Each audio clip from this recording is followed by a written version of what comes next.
रोज एक नई कहानी देखने के लिए चैनल को सब्सक्राइब करें और बेल आइकन दबाना ना भूलें। अमित एक 10वीं क्लास में पढ़ने वाला लड़का था जो हमेशा अपने दोस्तों के साथ घूमने फिरने और स्कूल बंक करके फिल्म देखने का शौकीन था। इस बात से उसकी माँ गीता बिल्कुल अनजान थी। एक दिन मीनू को उसके बेटे अमित के क्लास टीचर का कॉल आता है और वो मीनू को कुछ देर के लिए स्कूल आने को कहती है। मीनू जल्दी से स्कूल जाती है, जहाँ अमित की टीचर रोशनी मीनू से कहती है, ये बताइए मीनू जी, आप अपने बेटे को रोज स्कूल क्यों नहीं भेजती? आपको पता है आपका बेटा 10वीं क्लास में है और अब 10वीं क्लास के बच्चों के बोर्ड एग्जाम होने हैं, तो आप उसकी छुट्टी करवाकर उसका करियर कैसे खतरे में डाल सकती हो? क्या कहा? मेरा बेटा आजकल स्कूल नहीं आ रहा? मैडम जी, आपको जरूर कोई गलतफहमी हुई है। मेरा अमित तो हर रोज स्कूल जाता है और स्कूल में लग रही एक्स्ट्रा क्लास लेकर ही वो घर आता है। क्या कहा? रोज स्कूल आता है और उस स्कूल में एक्स्ट्रा क्लास चल रही है? किसने बताया आपको कि स्कूल में एक्स्ट्रा क्लास चल रही है? मैडम जी, और कौन बताएगा? एक ही तो बेटा है मेरा, अमित। उसने ही बताया है कि एग्जाम की वजह से स्कूल में रोज एक्स्ट्रा क्लास लगती है। आपका बेटा आपसे हर दिन झूठ बोलता है। अब भी समय है, उसे सुधार लीजिए मीनू, वरना आगे आपके लिए ही सही नहीं होगा। मीनू जी, मैं एक टीचर होने के नाते समझा रही हूँ, क्योंकि मेरे लिए भी सभी बच्चे एक बराबर हैं। मुझे कुछ समझ नहीं आ रहा, आप कहना क्या चाहती हैं? मेरा बेटा मुझसे कभी झूठ नहीं बोलता। मैंने उसे बहुत अच्छी परवरिश दी है, उसे झूठ बोलना नहीं सिखाया मैंने। मीनू को रोशनी की बातों पर यकीन नहीं होता, इसीलिए रोशनी उसे स्कूल का रजिस्टर दिखाती है, जिसमें एक दिन अमित आया था और एक दिन नहीं। ऐसे ही पूरे 15 दिन की छुट्टियां थी। ये देखकर मीनू को जैसे एक झटका सा लगता है। उसने कभी नहीं सोचा था कि उसका एक लौता बेटा उससे हर दिन झूठ बोलता है। और वहाँ से मीनू दुखी होकर घर की ओर चल देती है। घर जाकर वो अमित के घर आने का इंतजार करती है। कुछ घंटों के बाद अमित कंधे पर स्कूल बैग टांगे घर आता है और कहता है, माँ कहाँ हो आप? बहुत जोर की भूख लगी है, जल्दी से खाना लगा दो मेरे लिए। आ गया मेरा राजकुमार पढ़ाई करके? आज स्कूल में बहुत ज्यादा पढ़ाई की क्या? आज फिर से एक्स्ट्रा क्लास लगी थी क्या? हाँ माँ, अब तो रोज एक्स्ट्रा क्लास लगती है। मैडम ने कहा है कल सभी अपने घर से 500 रुपए लेकर आएंगे, एग्जाम फीस देनी है ना। लेकिन बेटा, अभी कुछ दिन पहले ही तो मैंने तुझे एग्जाम फीस दी थी, अब फिर से फीस देनी क्या है?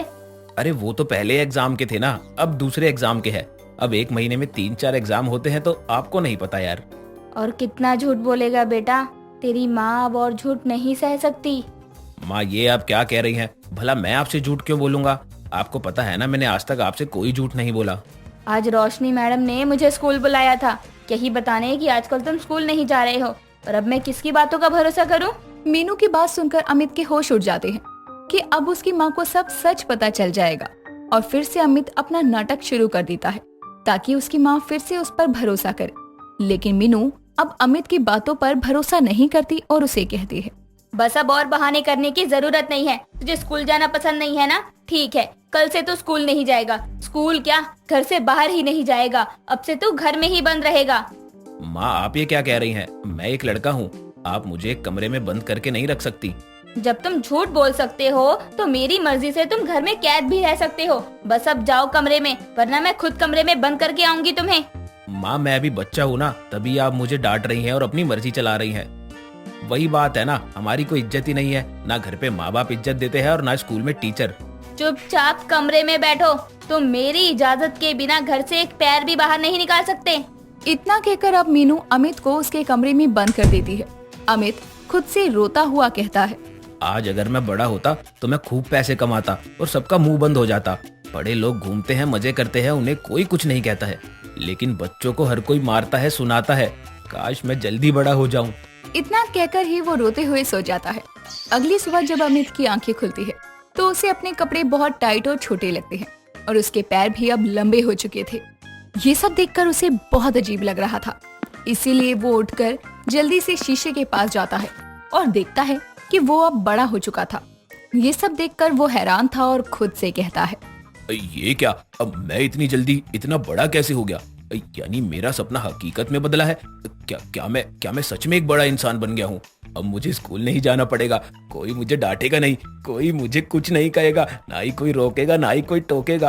अब जो मेरी मर्जी होगी मैं वही करूंगा, जितना मर्जी खर्चा कर सकता हूँ। अरे वाह, मजा आ गया, अब मैं कुछ भी कर सकता हूँ। अमित खुश होकर जोर जोर से चिल्लाने लगता है। तभी एक औरत की आवाज आती है जो अमित से कहती है, अरे इतनी जोर जोर से क्यों चिल्ला रहे हो? बेबी उठ जाएगा। ये किसकी आवाज थी और किसका बेबी उठ जाएगा? क्या ये माँ है? देख कर आता हूँ। अमित उसी हालत में कमरे से बाहर किचन में जाता है जहाँ उसकी पत्नी अंजलि खाना बना रही थी और अमित को देखकर अंजलि हंस पड़ती है और कहती है, अरे ये आपने क्या पहन लिया? इतने छोटे कपड़े कहाँ से आए आपके पास? देखो तो कितने फनी लग रहे हैं। ये सब छोड़ो, ये बताओ कि तुम कौन हो और यहाँ मेरे घर में क्या कर रही हो? इसलिए कहती हूँ इतनी मत पिया करो कि हमें ही भूल जाओ। अब देखो भूल गए ना अपनी बीवी को, अब तो तुम्हें ये भी याद नहीं होगा कि हमारा एक बच्चा भी है। क्या कहा? बीवी बच्चा? ओ तेरी, यानी मैं सच में बड़ा हो गया हूँ। अरे ये सपना नहीं, हकीकत है। ये क्या लगा रखा है सुबह सुबह? सपना हकीकत? जाओ जाकर फ्रेश हो जाओ। संडे है तो क्या इसका मतलब ये नहीं कि तुम पूरा दिन सोते ही रहोगे, और काम भी है घर में। अमित को कुछ समझ नहीं आ रहा था कि उसके साथ ये सब क्या हो रहा है। वो खुद को थप्पड़ मारकर सपने से बाहर आने की कोशिश भी करता है, लेकिन ऐसा कुछ नहीं होता। कुछ देर बाद वो नहाकर बाहर आता है और अंजलि से अपनी माँ के बारे में पूछता है तो अंजलि कहती है, आज तुम्हें हो क्या गया है? तुम्हारी माँ को मरे हुए 5 साल हो गए हैं और हमारी शादी को 10। क्या माँ अब नहीं रही? ये कैसे हो सकता है? माँ, आप मुझे छोड़कर नहीं जा सकती। माँ, माँ वापस आ जाओ। माँ, आप मेरे साथ ऐसा नहीं कर सकती। माँ वापस आ जाओ। ये क्या बच्चों की तरह रो रहे हो? माँ को मरे हुए 5 साल हो गए और तुम ऐसे रो रहे हो जैसे तुम्हारी माँ आज ही मरी हो। अरे चुप रहो तुम। मैं अपनी माँ से बहुत प्यार करता हूँ, वो मुझे छोड़कर कहीं नहीं जा सकती। अमित की तेज आवाज से उसका बच्चा नींद से जाग जाता है और जोर जोर से रोना शुरू कर देता है और अंजलि कहती है, हे भगवान, आज इस आदमी को पता नहीं हो क्या गया है। सुबह से पागलों की तरह हरकतें करे जा रहा है। बच्चे को भी उठा दिया। अब इसे तुम ही चुप करवाओ, मुझे तो आज बहुत काम है। क्या? अब मैं चुप कराऊं? अरे लेकिन मैं कैसे चुप कराऊं? अरे मुझे नहीं आता ये सब। बच्चा पैदा करने से पहले सोचना था ना। ये बच्चा बस मेरा नहीं है, तुम्हारा भी है, संभालो इसे।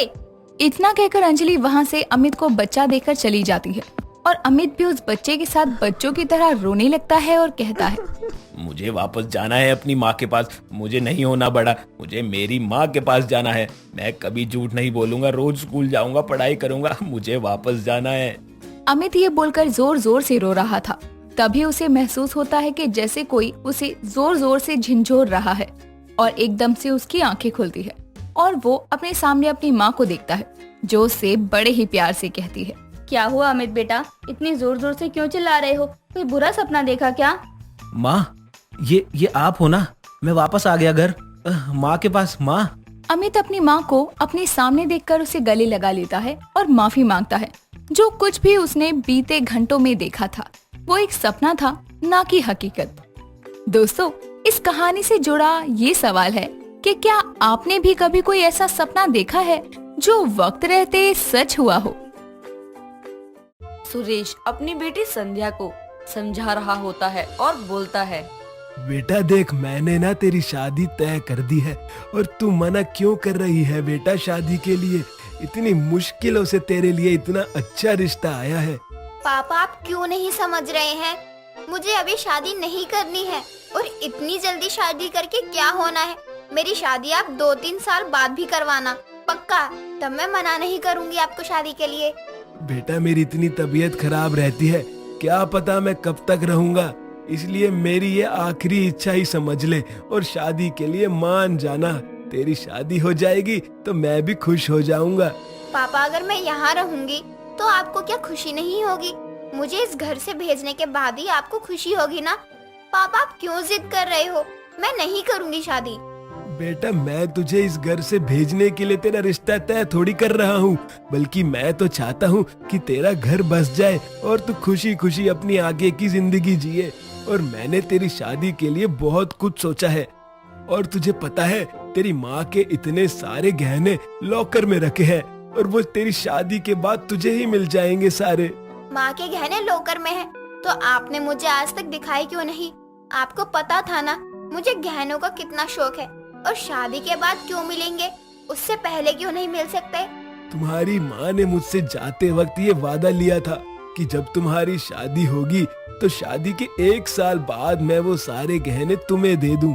लेकिन तुम हो कि शादी के लिए मान ही नहीं रही हो, तो अब मैं क्या करूं बेटा? अब क्या मैं वो सोने के गहने लेने के लिए शादी करूंगी? पापा आपने तो बस एक ही वादा किया था ना, तोड़ दो। क्या चाह रहा है? अब तो माँ को गए हुए काफी समय हो गया है। नहीं बेटा, अब तुझे सोना चाहिए तो शादी तो करनी पड़ेगी, वो भी मेरी मर्जी और मेरे बताए हुए लड़के से ही, वरना तो मेरे जाने के बाद ये सारा सोना सरकार को चला जाएगा। वैसे आपने मेरे लिए लड़का देखा है तो अच्छा ही होगा, और आज या तो 2 साल के बाद मुझे शादी करनी तो पड़ेगी ही, तो मैं आपकी खुशी के लिए शादी अब ही कर लेती हूँ। ठीक है, लेकिन मुझे माँ के गहने और सोना दे देना। मैं वो सारे सोने के गहनों से बाद में अपने लिए बहुत सारे हार बनवा लूंगी। चल ठीक है, तू मान गई है तो मैं तेरी शादी बहुत ही धूमधाम से करूंगा। तेरी शादी में किसी चीज की कोई भी कमी नहीं होने दूंगा। तेरी शादी को लेकर मैंने बहुत अरमान देखे हैं, अब वो पूरे होने का समय आ गया है। संध्या शादी के लिए मान जाती है और सुरेश अपने पसंद किए हुए लड़के के साथ शादी भी करवा देता है। संध्या काली होने के बाद भी बहुत ज्यादा घमंडी होती है। शादी के बाद संध्या सब अच्छे से संभाल तो लेती है, लेकिन उसका घमंड कुछ ज्यादा ही रहता है। एक दिन संध्या की सास माला अपने कमरे में अपने सारे गहने निकाल रही होती है, तभी वहाँ संध्या जाती है और बोलती है, माँ जी, आप ये सारे गहने अलमारी से बाहर क्यों निकाल रही हो? कहीं लेकर जाना है क्या? पॉलिश करवाने ले जा रही हूँ। इतने दिनों से ऐसे ही रखे हैं और मैं सोच रही थी कि अपनी बेटी को दे दूं, पॉलिश हो जाएंगे तो फिर देने में भी सही लगेगा ना, इसलिए। माँ जी, आप ये ननंद जी को क्यों दे रही हो? आपकी नई नई बहू आई है, आप अपनी बहू को कुछ नहीं दोगे क्या? मैं आपके सामने ही हूँ, आप मुझे दे दो। ननंद जी को कुछ और सामान दे देना। तू काली है, तेरे ऊपर ये सोना अच्छा नहीं लगेगा, इसलिए तो तुझे नहीं दिया। लेकिन अब जो तेरे ऊपर अच्छा लगेगा वही तेरे लिए ले आऊंगी। काले रंग पर ये अच्छा नहीं लगता है ना। माँ जी, आप थोड़ा सब्र करो, सही दिन आने दो, फिर मैं दिखा भी दूंगी आपको। ठीक है, देखती हूँ मैं भी अपनी काली बहू का सोना कब देखने को मिलता है। और हाँ माँ जी, अब ना आप मुझे काली बोल मत देना। आपके सोने के गहने वैसे भी कुछ ज्यादा खास नहीं है, इससे तो बहुत ज्यादा अच्छे होंगे मेरे सोने के गहने। ये तो कुछ भी नहीं है। रहने दे, ये तेरे ख्याली सोना ना अपने सपनों में ही रहने दे। हकीकत में तो तू और ये तेरा काला रंग ही है। और तू मुझे ना बार बार ऐसे टोक मत, ठीक है ना? ये घमंड कहीं और जाकर दिखा। अपनी सास से थोड़ी तमीज से बात करना सीख ले, वरना मुझे भी अच्छे से सिखाना आता है। काली है तो काली ही बोलूंगी ना।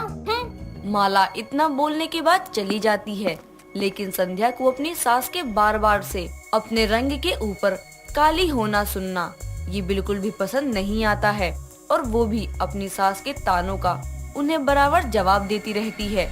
और ये बस एक दिन का नहीं बल्कि रोज का ही लगा रहता है। धीरे धीरे समय निकलता जाता है। कुछ दिनों बाद संध्या की ननद आनंदी अपने ससुराल से वापस आती है। उसके आने से पूरे घर में रौनक सी छा जाती है। आनंदी अपनी माँ और भाभी से बोलती है, माँ, इस बार मैं अपने मायके काफी दिन रुकूंगी। हर बार की तरह 2 दिन में वापस नहीं जाऊंगी। और हाँ, आप मुझे इस बार क्या देने वाले हो? आपने ये पहले ही सोचा होगा ना? हाँ हाँ, क्यों नहीं। माँ जी ने आपके लिए हल्का सा सोने का हार रखा हुआ है, देखने में ही बकवास लगा मुझे तो। और वही माँ जी आपको देने वाली है। क्यों माँ जी, सही बोल रही हूँ ना मैं? भाभी, आप ऐसे कैसे बोल रही हैं? माँ के तोहफे के बारे में। माँ मुझे सोने का हार दे या नकली हार दे, दोनों में ही उनका प्यार और आशीर्वाद होगा। लेकिन आपको कोई हक नहीं है माँ के लिए ये सब बोलने का। गलत ही क्या बोल दिया मैंने? इतना बकवास सा सोना है, वो तो बहुत ही हल्का। ऐसा हार देने से अच्छा है ना ही दो। कम से कम नहीं देंगी तो ज्यादा इज्जत बनी रहेगी। अब सच बोल दिया मैंने तो बुरा लग गया। सही कहा था माँ ने। अब काली शक्ल से ही नहीं बल्कि दिल से भी हो। मुझे या मेरे ससुराल वालों को कभी कोई भी परेशानी नहीं होती, तो आपको क्या दिक्कत है? आपके मायके से कौन सा सोने से भरी तिजोरी आ गई है? आपके मायके से कुछ भी नहीं आया है। मेरे मायके से कम माँ मुझे हल्का ही सही लेकिन सोना तो दे रही है ना। अच्छा, तो आप दोनों माँ बेटी साथ मिलकर मेरी चुगली करते हो और आप दोनों ये बोल रहे हो कि मेरे पास सोना नहीं है। मेरे पास बहुत सारा सोना है। जब आप लोगों को पता चलेगा तब देखूंगी मैं भी कितना बोलते हो फिर आप लोग। हाँ हाँ, बस तू बोलती ही रह। बहुत सोना है, बहुत सोना है। लेकिन आज तक मैंने अपनी काली बहू के सोने के दर्शन नहीं किए। अरे हमें नहीं दिखाना है तो मत दिखा, क्योंकि हमें तो तेरी बातों पर विश्वास भी नहीं है।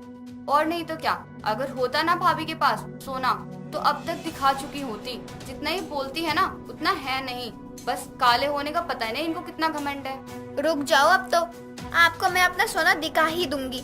रुको यहीं। संध्या इतना बोलकर अपने कमरे में चली जाती है और फोन करके अपने पापा को आने को बोल देती है। थोड़ी देर बाद उसके पापा आ जाते हैं। सुरेश के आने के बाद संध्या उनके पास जाती है और बोलती है, पापा मुझे नहीं पता, आप मुझे माँ के सारे गहने दे दो। चलो लोकर में से सारे गहने लेकर आते हैं। बेटा मैंने तुझसे झूठ बोला था। इतना अच्छा परिवार मिला है, तू अपनी शादी पर ध्यान देना। और रही बात तेरी माँ के सोने की, वो सब मैंने झूठ बोला था ताकि तू मेरी बात मान जाए। पापा आपने बस इसलिए झूठ बोला कि मैं शादी कर लूं। हाँ देखो, अब यहाँ तुम्हारी सास के साथ नोक-झोंक से तुम भी खुश हो, तभी तो मुझे एक फोन तक नहीं करती हो। अच्छा अब मैं चलता हूँ, तुम्हारे कॉल पर मैं आ तो गया लेकिन मुझे थोड़ा सा काम है। ले बहू, तेरे पापा तो चले गए और मेरी काली बहू का तो सोना बस ख्याली सोना ही था। भाभी आप बिना बात ही इतना कमेंट करती हो। अब देख लो ना, इतनी बड़ी बड़ी बातें कर रही थी और अब क्या हुआ, इसलिए इतना बोलना भी बेकार ही है। सच सबके सामने आ जाता है। संध्या को सच पता चलता है तो उसकी बोलती बंद हो जाती है और उसके बाद संध्या कभी भी इतना ज्यादा फालतू नहीं बोलती है। दोस्तों अगर आपको ये कहानी पसंद आई तो इसे लाइक करें, शेयर करें और कमेंट करके बताएं कि कहानी में आपको सबसे अच्छा क्या लगा।